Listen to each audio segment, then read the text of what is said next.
JD. Ang kwentong ito ay hango sa totoong buhay. Mula ito sa isa nating kabayan na itago na lamang natin sa pangalang Nerissa. Taong 1987, Iloilo. Sa isang liblib na baryo ng San Antonio, naninirahan ang isang simpleng babae na nagngangalang Nerissa. Tahimik, magalang, palangiti ang dalaga. Ngunit sa likod ng maamo nitong muka, meron siyang lihim na dala. Isang bigat na hindi niya maipaliwanag. Laki sa lolo ang dalaga. Noon pa man ay hindi na nito nakilala ang mga magulang. Kaya labis ang hinagpis nito nang yumao ang nag-iisang kamag-anak, ang tanging nagmamahal sa kanya. 3 buwan makalipas mamatay ni Lolo Simeon. Doon nagsimula ang mga kababalagang nangyari sa lugar. Hindi lang sa bayan nagkaroon ng pagbabago, kundi pati na rin sa dalaga. Napansin ni Nerissa na tuwing gabi, matapos itong matulog, nagigising na lamang siya sa madilim na bahagi ng gubat. Walang saplot, balot ng dugo, at puro gasgas ang mga braso, kamay. Bukod pa rito, madumi ang buong katawan na tila dumaan siya sa maputik na lugar. Mabuti na lang sa tuwing nangyayari ito sa kanya, wala sino man ang nasa paligid upang makita ang kalagayan ng dalaga at mahusgahan. Lalo na ngayon, kumakalat ang pagkamatay ng mga hayop sa paligid. Nung una ay maliliit na hayop lamang ang nagiging biktima. Mga manok, tuta at iba pa. Ngunit habang tumatagal, palaki ng palaki ang pinapaslang ng alaga, katulad na lamang ng baboy, kambing at baka. Maraming mamamayan ang nabahala sa mga nangyayari. Bukod kasi sa nawawalan sila ng pagkakakitaan, nangangamba ang mga ito na baka sa susunod taon na ang mabiktima. Nagbubulungan na ang mga tao na maaaring may aswang na sa bayan. Isang araw habang pabalik mula sa palengke ang dalaga, narinig nito ang mga bulungan ng kapitbahay. Hindi ba si Nerissa yun? Mag-isa lang siya nakatira sa kubo ng lolo niya. Buti hindi siya natatakot nung wala siyang kasama. Paano kung biktimahin siya ng aswang? Ano ka ba? Bakit matatakot yan? Malay mo siya yung aswang. Baliw ka talaga. Nagluluksa kasi yan ngayon. Alam niyo naman na walang magulang yung bata tapos namatay pa yung lolo niya. Makapanghusga kayo. Hindi kaya madaling mawala ng mahal sa buhay. Lalo na't naiwan pa siya mag-isa. Mabuti nga lumalaban pa rin yung bata eh. Nang makadaan si Nerissa sa harapan nila, abot tenga ang ngiti ng mga ito. Parang mga mabubuting kapitbahay. Kaso nga lang sa pagtalikod niya, kagad ding bumalik ang bulungan. Mga salitang may halong panghusga at inggit. Nagpatuloy lamang sa paglalakad si Nerissa. Pinilit na ngumiti na parang walang naririnig. Hindi na rin niya ininda ang mga yon. Alam niya na wala itong matutulong sa kanya.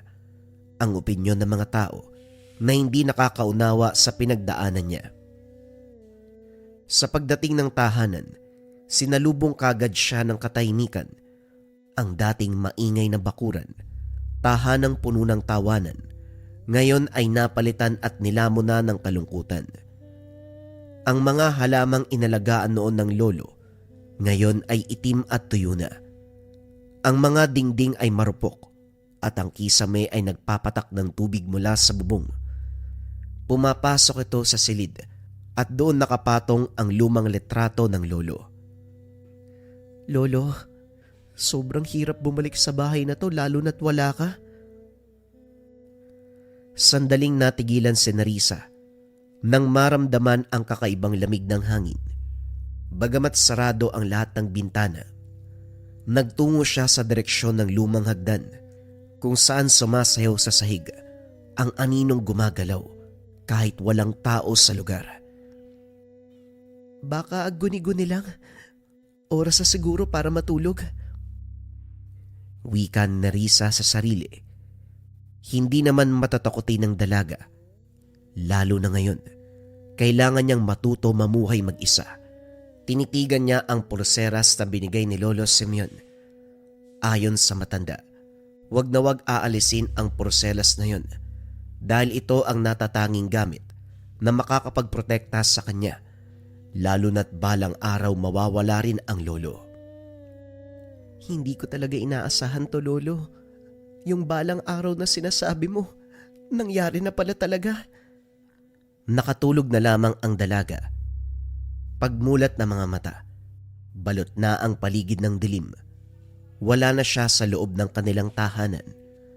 Napabalikwas siya ng bangon. Nililibot ang paningin.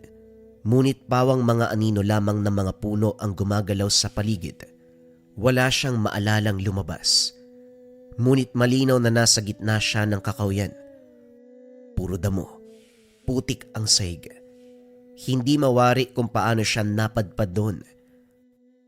Pagbaba ng tingin niya, bigla siyang napatigil. Hubad. Agad niyang tinakpan ang sarili. Nanginginig sa iya at takot. Dali-daling dinampot ang isang malapad na dahon ng saging, binalot sa katawan.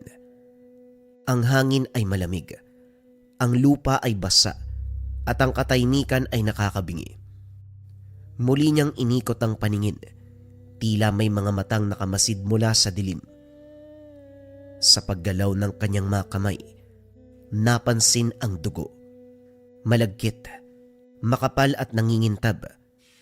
Sa liwanag ng buwan kinapkap niya ang sarili. Pilit hinahanap ang sugat na maaaring pinagmulan. Ngunit wala. Walang galos. Walang hiwa. Doon niya napagtanto na ang dugo ay hindi sa kanya.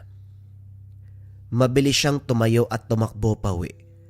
Halos hindi maramdaman ang tinik at batong tumutusok sa mga talampakan. Ngunit bago pa siya tuluyang makalayo, napatigil siya.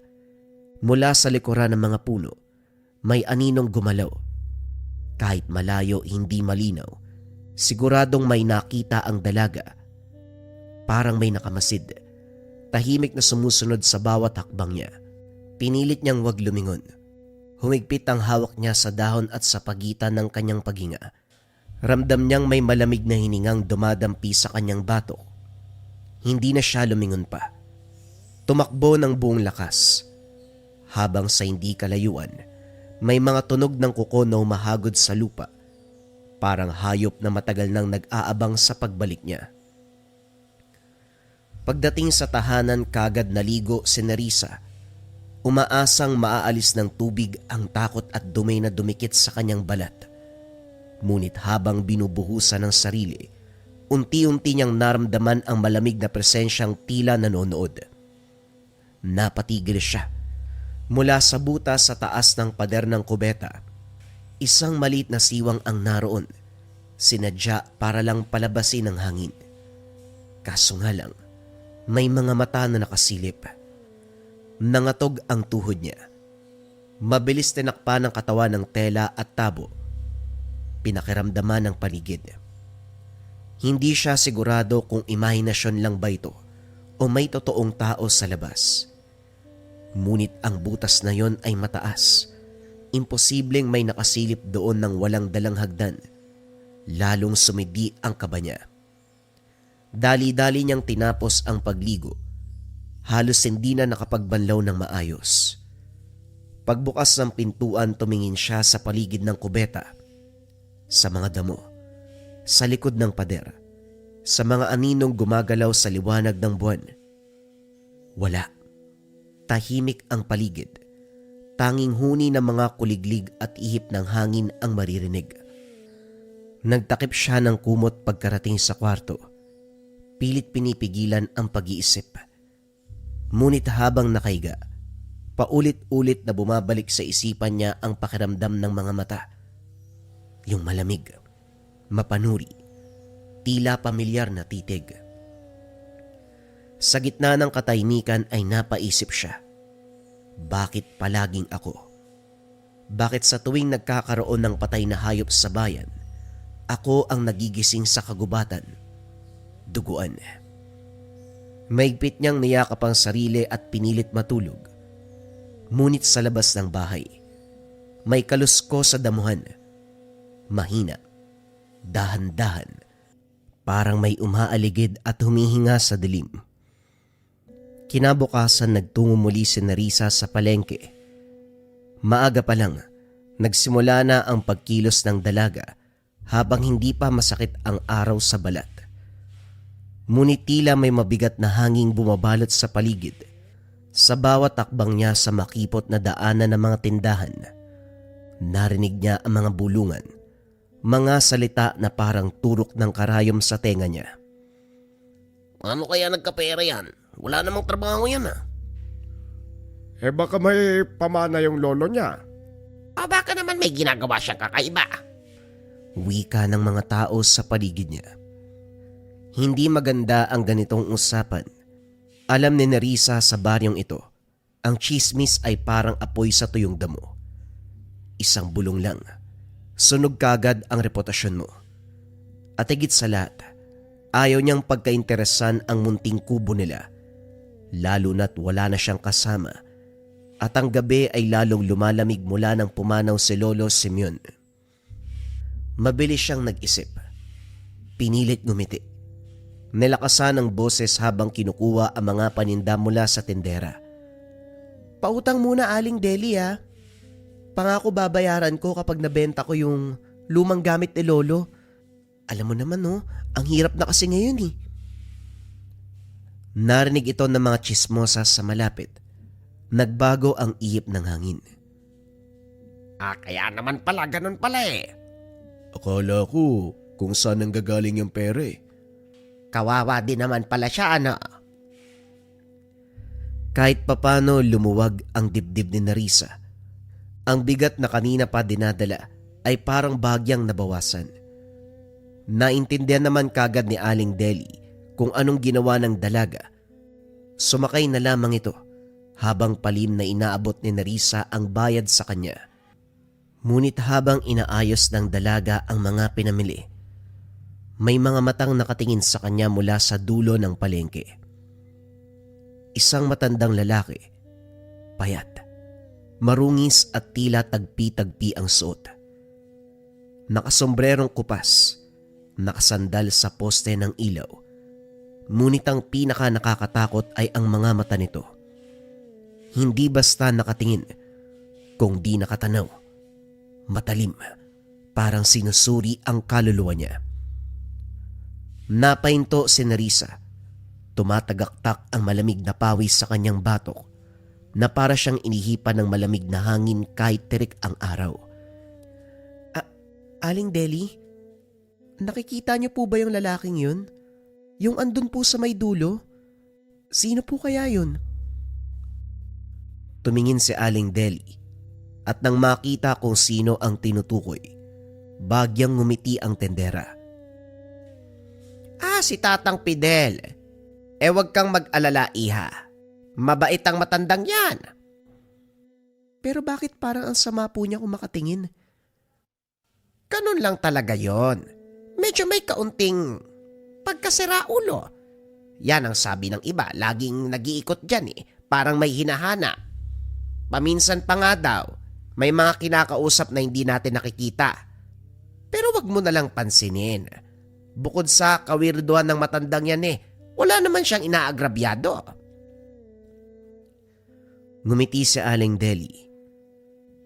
Ngunit sa likod ng mga mata, may bakas ng pag-aalinlangan. Parang may gustong sabihin, pero mas piniling manahimik. Hindi mapakali si Nerissa habang inaayos ang mga pinamili. Ramdam pa rin niya ang titig ng matanda.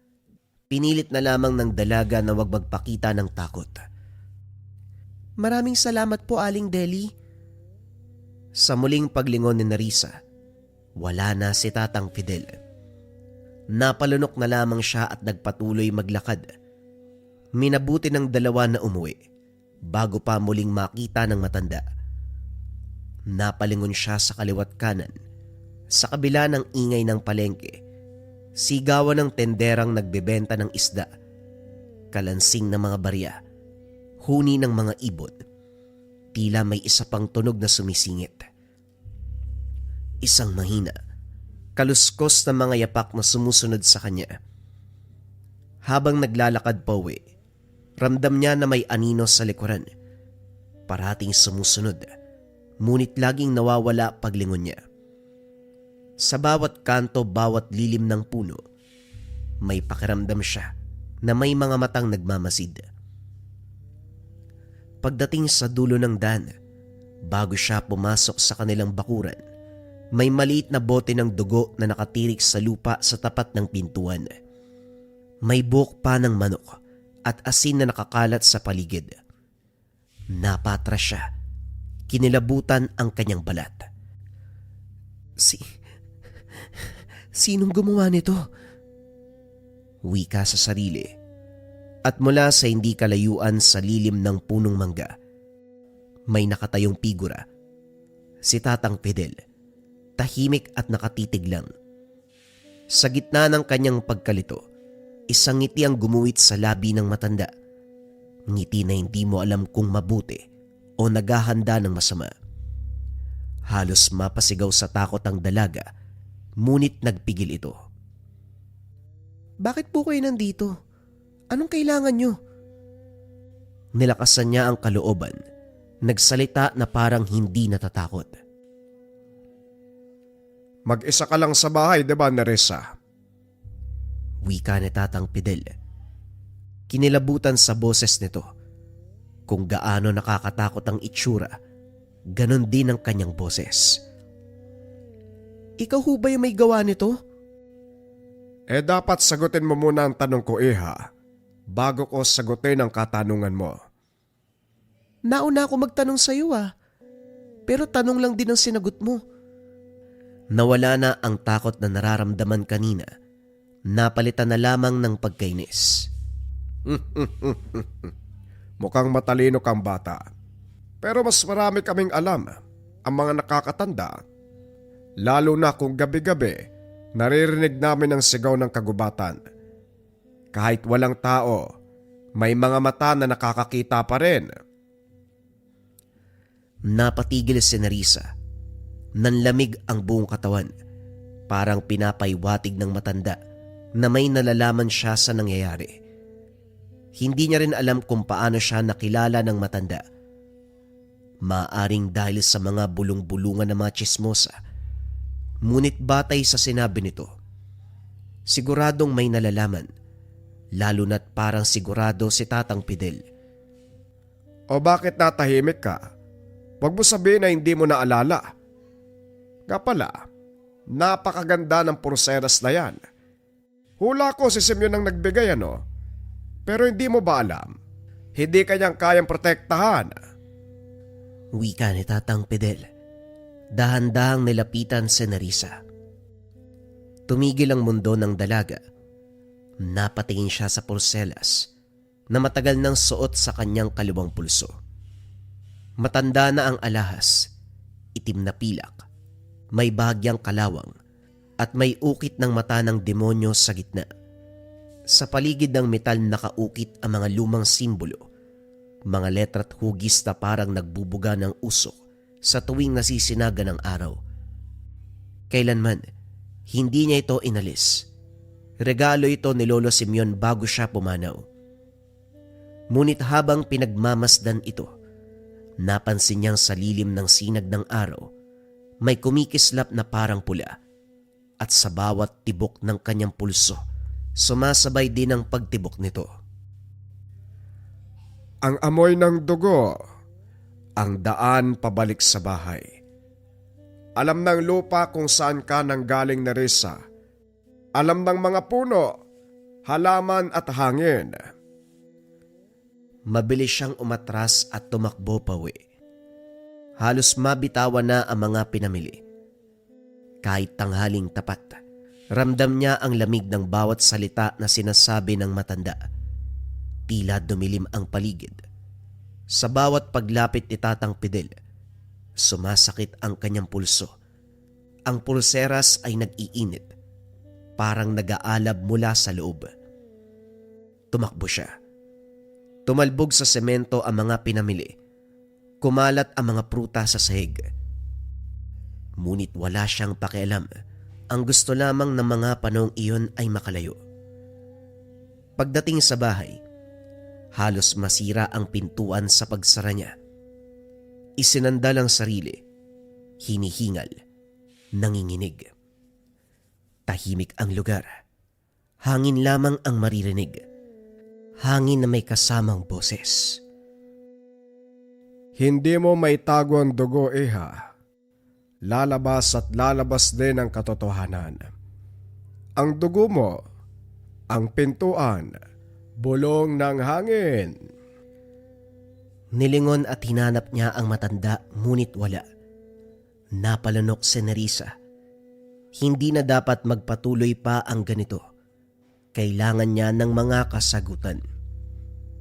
Sa ilalim ng mesa, doon natagpuan ang isang lumang kahon. Pagmamay-ari ito ng lolo. Doon nakalagay ang porselas bago ibinigay sa kanya. May kasamang lumang papel, mga dasal, isang itlog na itim na mula sa manok na tila ba pinatuyo. Umupo siya. Dahan-dahan, kinuha ang kahon at nang buksan ito, may hanging dumampi sa kanya. Mabaho na parang bulok, nangangamoy dugo. Sa ilalim ng mga papel, may isang liham na nakaagaw ng atensyon. Pamilyar ang sulat kamay ng lolo kaya kaagad itong binuksan. Kinakabahan habang binabasa ito. Kung sino man ang nagmana ng aking dugo, patawarin mo ko. Noong kabataan ko, sa kagustuhan kong yumaman, nakipagkasundo sa nilalang ng kagubatan. Sa bawat gintong dumarating, may isang buhay na nawawala. Tugo kapalit ng kayamanan. Ngunit ang kasakiman ay may singil. Nasunog ang ating tahanan noon. Naglaho ang mga kapitbahay. Akala ko noon sapat na ang pangingi ko ng tawad. Namuhay ako bilang dukha upang tanggihan ang gintong regalo ng sumpa. Pero hindi yon naging sapat. At hanggang sa dulo, kinakain pa rin ako ng konsensya. Tumakas ako at iniwan ang lahat. Dinala ang sumpa sa mutyang ito. Ang porselas na suot mo ngayon, nilagyan ko ito ng orasyon upang makulong ang demonyo sa loob. Ngunit tanging dugo ng aking lahi ang makakapanatili ng selyo. Huwag na huwag mong aalisin at huwag mong hayaang magising ang gutom. Dahil sa oras na ito'y makawala, hindi natin alam kung ano ang kaya nitong gawin. Kung sakaling mas malakas na ang demonyo ngayon, patawad. Dahil maaaring wala na ako bago pa kita matulungan. Pagkatapos basahin ng liham, may kumirot sa kanyang braso. Ang metal ng porselas ay kumislap. Ang pula kanina ay dumilim, dahan-dahang gumapang sa ugat ng kanyang balat. Ano to? Lolo, ano to?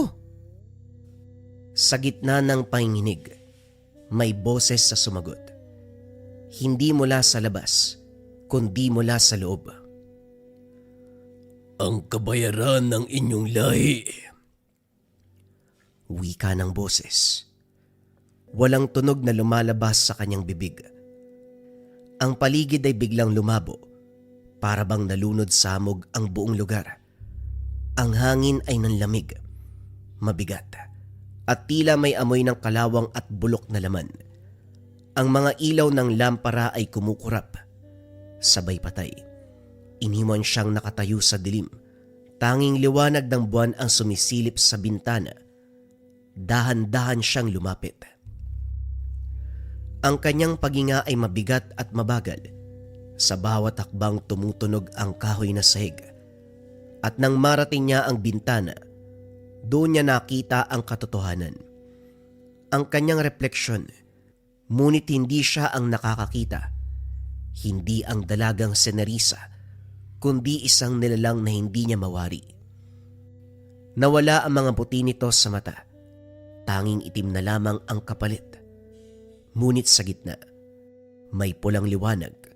umiikot na parang apoy ng impyerno. Buhay, gutom at nakatitig sa kanya. Habang tinititigan nito ang mga ugat sa refleksyon ay gumagalaw din. Kumikilos na parang ahas na gumagapang sa loob ng katawan, papunta sa kanyang leeg at pisngi. Habang ang mga balat naman ay unti-unting nangingitim, nagbibitak-bitak. Napalunok siya at nanginginig. Hindi makapaniwala sa nakikita. Ngunit ang mas nakakatakot pa, biglang ngumiti ang refleksyon. Pinakita nito ang matatalas at mahabang ngipin, tila ginawa upang pumunit ng laman. Napatras kagad ang dalaga sa takot. At sa gilid ng refleksyon, sa pagitan ng mga dahon ng punong kahoy sa labas, may isang aninong nakatayo. Mula sa liwanag ng buwan, luminaw ang anyo. Isang matandang lalaki, payat, may suot na itim na sombrero at may hawak na tungkod na parabang ugat ng punong matanda. Si Tatang Fidel. Nakatitig ito sa kanya at hindi kumikibo. Ang mga mata ng matanda ay purong liwanag, walang itim o puti. Ang kanyang mga labi ay may ngiti, malamig at mapanuri. Sa huling sandali bago pumikit si Nerissa, nakita niyang bahagyang kumindat ang matanda. Sumingaw ang hamog at mula sa loob ng salamin may kamay na dahan-dahang umuusli palabas. Itim, mahaba ang kuko, basa ng pulang likido.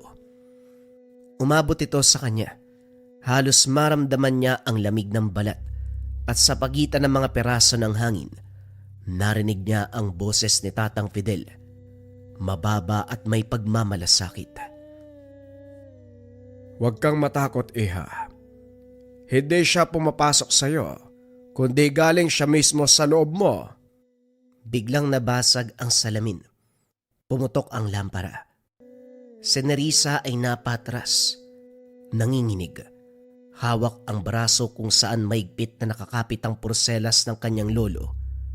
Ngayon ay uminit. Naglalagablab at kumikirot na parang nasa ilalim ng balat. Bago siya tuluyang mawalan ng malay, huling naramdaman ni Nerissa ang mga kuko sa kanyang kamay na umahaba. Ang mga ngipin ay kumakaskas sa isa't isa. Habang si Tatang Fidel unti-unting lumalapit sa kanya, biglang dumilim. Madilim ang silid. Ang hangin ay mabigat. Malamig at bagyang lumobo dahil sa hamog.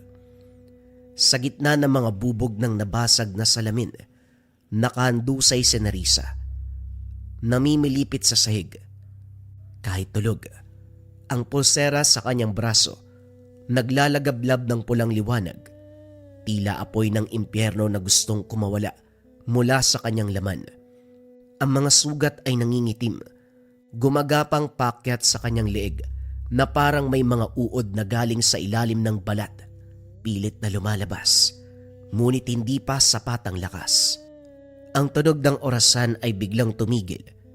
Sa pagitan ng katahimikan, tanging may hinang pag-ungol ni Nerissa ang naririnig.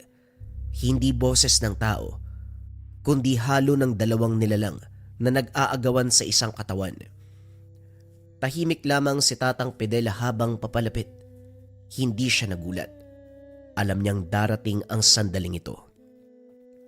Mula pa nang una niyang makita ang dalaga sa palengke, napansin niya na ang kakaibang liwanag sa paligid, isang usok ng dilim na tila nakasabit sa kanyang anino, at ngayon ang hinala ay naging totoo.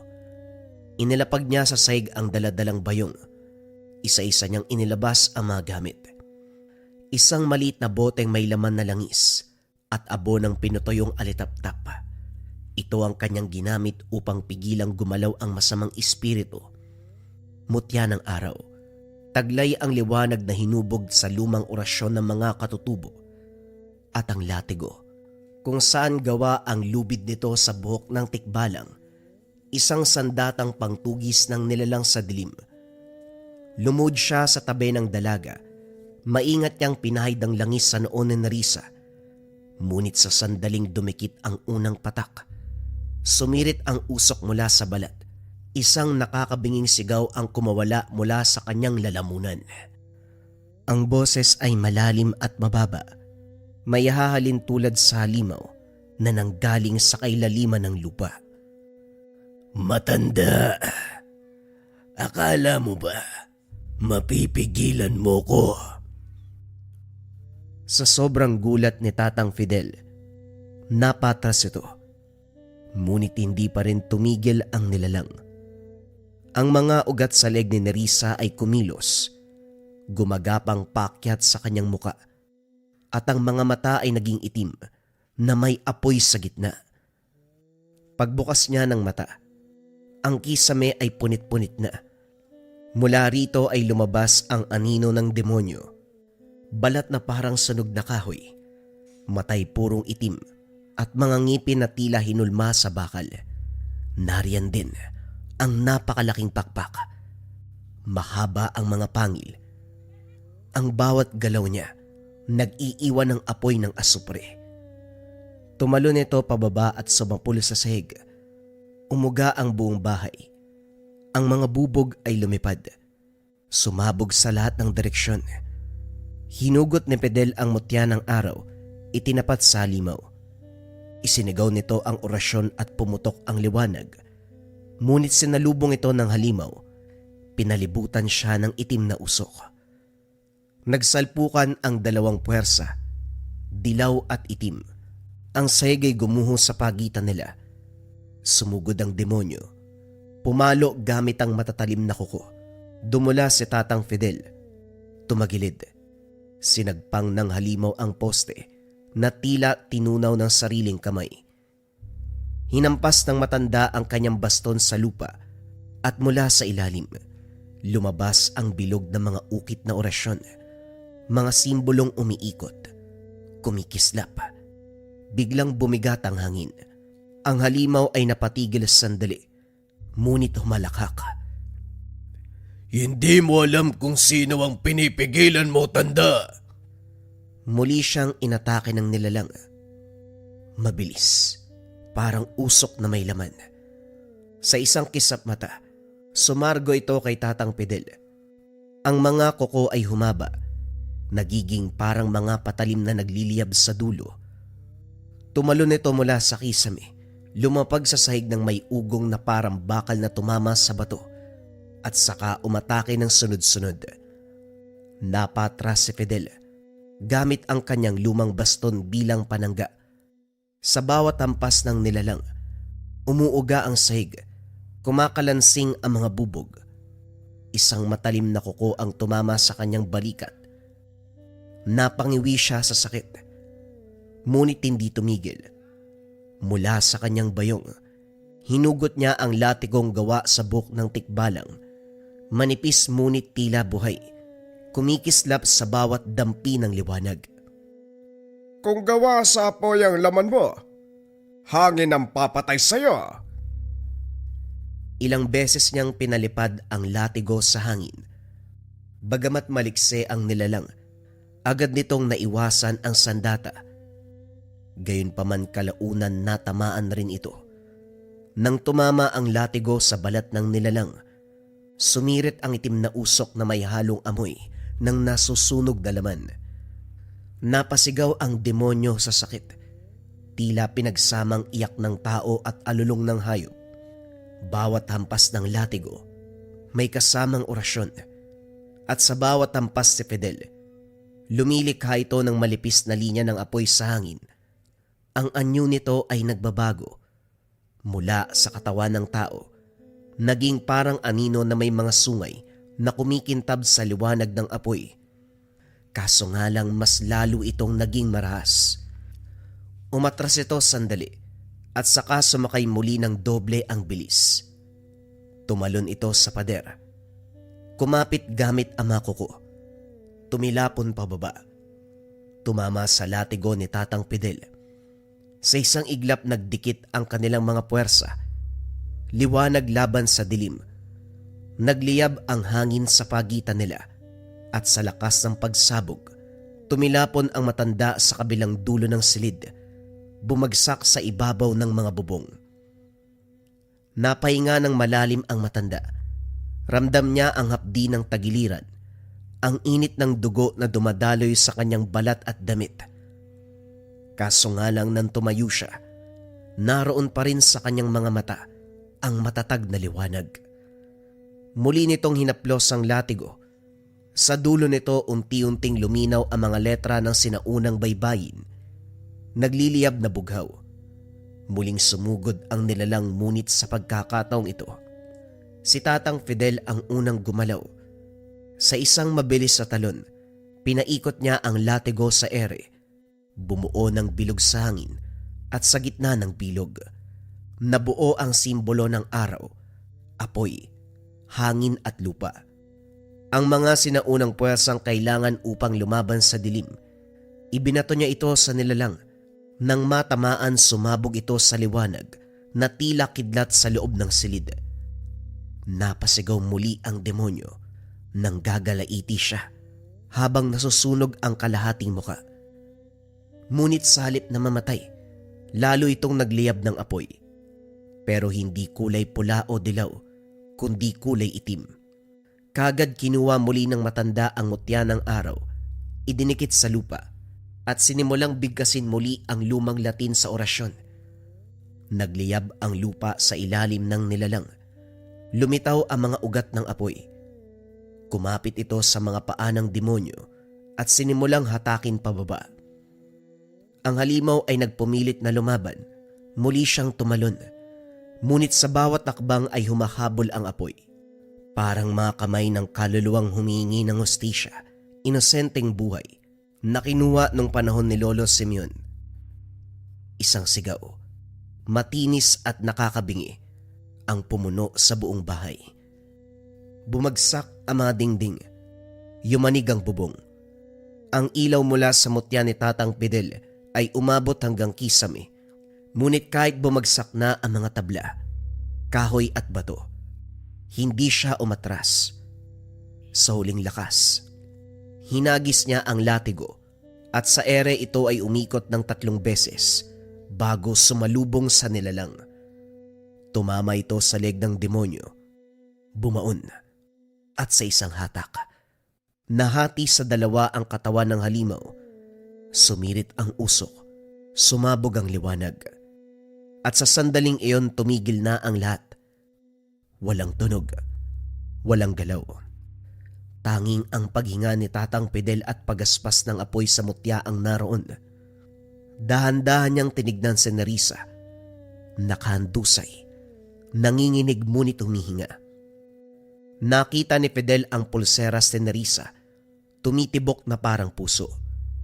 Sa bawat pintig nito, lumalabas ang usok.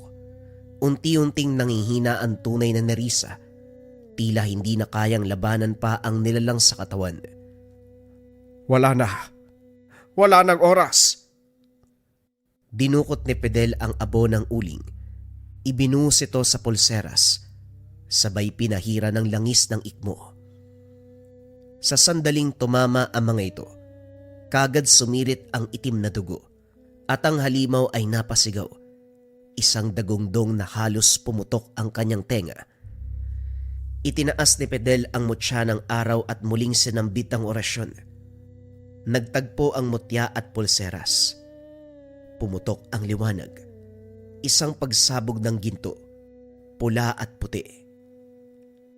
Pakawalan mo ko. Pakawalan mo ko. Hindi lang kita papalayain. Ibabalik kita kung saan ka dapat nakatira. Walang iba kung hindi sa impyerno. Wika ni Tatang Fidel. Bumulwak ang apoy mula sa kanyang kamay. Sa huling orasyon, nagliyab muli ang buong silid. Ang halimaw ay abo na. Nang bumalik ang katahimikan, si Fidel ay nakaluhod sa abo, hingal at duguan. Sa harap niya si Nerissa ay nakahandusay, payapa tumihinga. Ang pulseras ay wala na. Abo na lamang ang natira sa kanyang braso. Ngunit sa balat niya, may naiwan na marka ng araw. Kumikinang naginto sa ilalim ng balat. Dahan-dahan lumapit si Fidel. Inilapag ang kanyang palad sa noo ng dalaga Marahang nag-orasyon. Tapos na, iha. Ang dugo mo ay malinis na. Ang nilalang ay natulog na sa liwanag. Hindi ka nagagambalain pa. Madaling araw nang tuluyang humupa ang lahat. Ang apoy ng mutya ay namatay at ang malamig na hangin ay bumalik sa silid.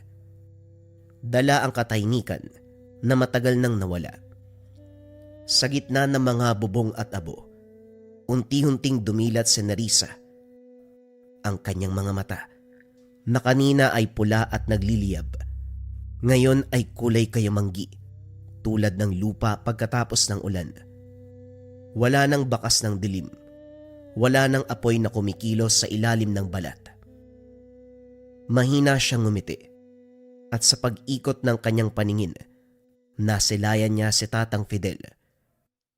Nakaluhod sa tabi niya, pawisan, sugatan ngunit payapa ang muka. Marahang pinisil ng dalaga ang kamay nito. Nabasag ang katahimikan nang siya ay magsalita. Maraming salamat, Tatang Fidel, ah. Hindi mo ko sinaktan. Hindi mo man ako kilala, pero nagawa mo kong tulungan. Ngumiti si Tatang Fidel. Pagod ngunit may ngiti ng katiwasayan sa labi. Ang kanyang mga mata, na puno ng karasan at lihim, tila nagliwanag sa sinag ng madaling araw. Hindi mo kailangan patayin ang dilim, anak. Tanggapin mo lang na bahagi ito ng pagkatao at saka mo ito mapapalaya. Lumipas sa mga linggo. Tahimik na muli ang baryo ng San Lazaro. Wala na ang mga hayop na biglang nawawala. Wala nang bulungan ng mga nilalang sa gabi. Ang mga bata ay muli nang nakakapaglaro sa kalsada. At ang matatanda, nag-uusap tuwing dapit hapon na parang walang nangyaring kababalagan. Si Nerissa, na minsan ay binalot ng sumpa, natutong mamuhay uli.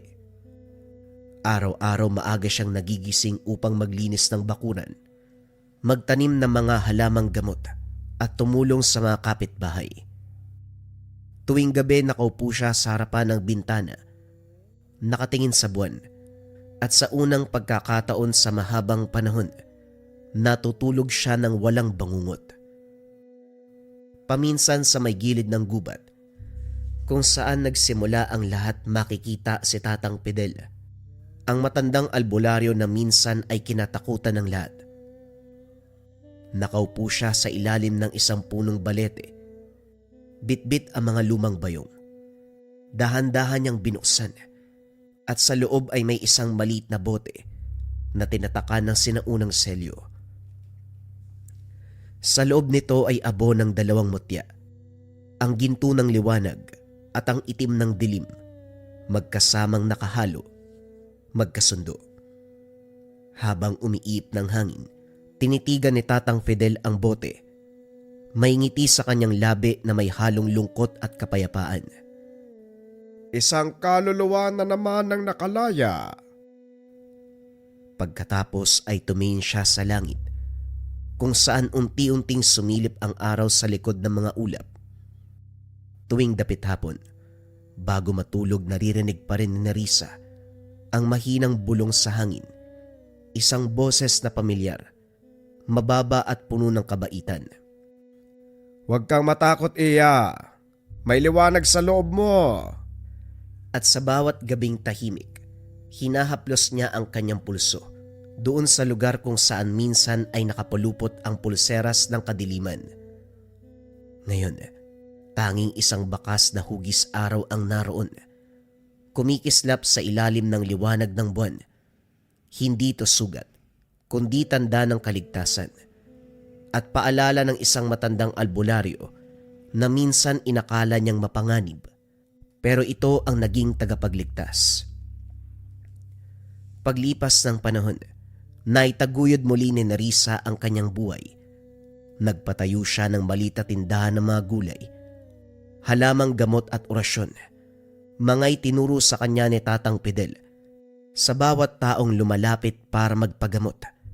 Ang palagi niyang sinasabi, may dilim sa ating lahat, Pero may liwanag din kung matututo kang tanggapin ito. At sa likod ng kanyang tindahan, sa ibabaw ay isang lumang altar kung saan nakatayo ang larawan ni Lolo Simeon. Nakalagay ang larawan ni Tatang Fidel. May ngiti sa labi at latigo sa kamay. Ang matandang albularyo na minsang nagligtas sa kanya mula sa kadiliman ng sariling dugo. At sa tuwing isinasara niya ang pintuan kada gabi, bago pumikit, mahinang bulong lamang ang kanyang panalangin. Maraming salamat, Tatang Fidel. Kung hindi dahil sa'yo, tuluyan na ako nilamon ng sumpa at naging ganap na halimaw. Sa labas, ang hangin ay marahang umiihip. Dumaan sa mga dahon at sa hindi kalayuan tila may tinig na sumasabay. Payapa, banayad at puno ng pagmamahal. Hindi mo kailangang labanan ang dilim, iha. Sapat na ang liwanag sa iyong kalooban. Wika ni Tatang Fidel, isang albularyo na matagal nang nagbabantay sa kanya sa kabilang buhay.